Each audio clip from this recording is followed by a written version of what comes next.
The Blue Mounds have long been landmarks of southern Wisconsin, beacons for Native Americans and for the early fur traders and lead miners. During the lead rush of 1828, Ebenezer Brigham came to the Blue Mounds. He had journeyed far, all the way from Massachusetts, down the Ohio River to the handful of houses that were St. Louis. After traveling up the Mississippi to Galena, he walked northeast, one of the many miners in quest of lead.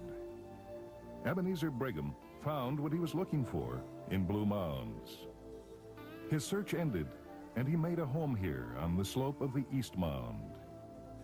Ebenezer lived a long life on his Brigham farm, never dreaming that a greater discovery than lead lay buried deep beneath his fields.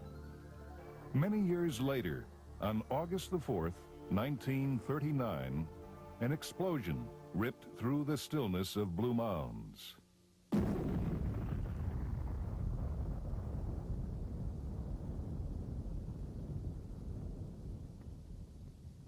After the dust had cleared over the limestone quarry on the old Brigham farm, the workmen stared in amazement at the huge opening in the rock. A great cavern. News of the discovery spread quickly. Everyone wanted to see. Geologists, anxious to protect the cave and its fragile treasures, advised the Brighams to board up the entrance until preparations were made. There were things to do, rocks to clear away, wooden walks and stairways to build. And if visitors were coming, the cave needed lights, illumination, to show the beauty that had been buried for so long. Finally, on Memorial Day weekend in 1940, Cave of the Mounds was opened to the public. Crowds of people came. In the first 27 weeks, 59,000 visited the cave. And the marvel they saw is what you will see today. Just as people wondered then, we wonder today and ask the same questions. How did the cave come to be? A simple explanation is this. The rock here in Blue Mounds is limestone. Over many, many years, this limestone was dissolved by acid far below the surface.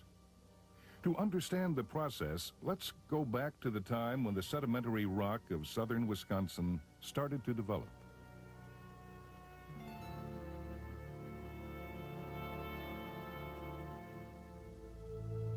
About 500 million years ago, a warm, shallow inland sea covered much of what is now North America.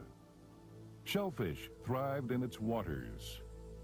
Over time, their discarded shells compacted at the bottom of the sea and built up hundreds of feet of limestone. This, in turn, was buried by many other layers of sedimentary rocks. And many millions of years later, the rocks slowly eroded away. The limestone, once far below the surface, is the rock exposed here in Blue Mounds today. For millions of years, this rock remained unchanged. Then, 1 or 2 million years ago, this cave began to form.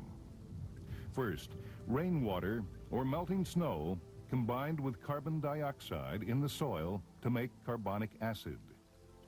As this acid trickled slowly down through the cracks in the rock, it dissolved the limestone and made small cavities.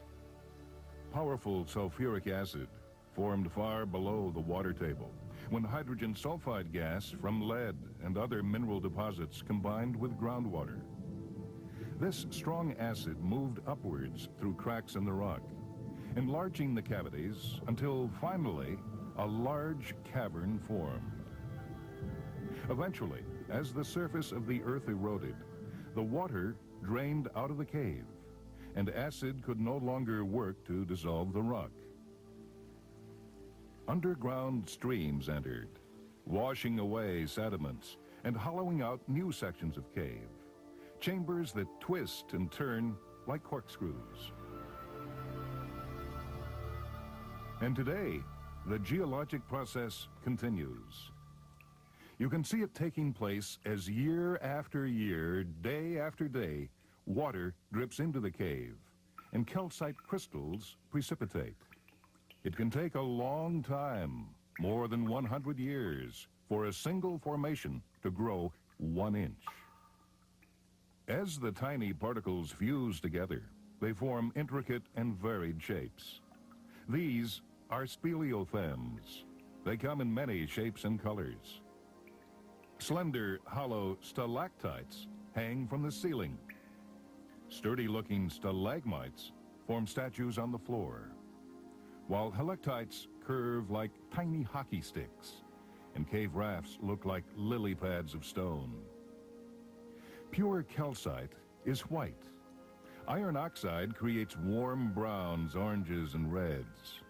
Manganese makes shades of black, purple, and blue, colors so rich they seem painted by an artist. Cave of the Mounds, millions of years in the making, a fragile geologic wonder hidden for ages. In beholding this beauty, we must accept responsibility for its preservation. As visitors in this mysterious place, we must try to protect it. While illuminating these wondrous colors, we must be aware of their fragile shapes. To keep the cave safe and unblemished, we must try in every way not to affect its natural ecology.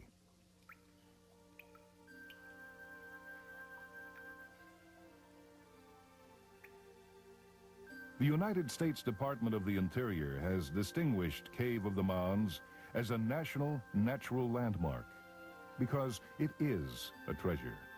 We hope you'll enjoy your visit, and we hope you will help us to protect and preserve this cave for those who will come many years from now to witness the beauty that is the Cave of the Mounds.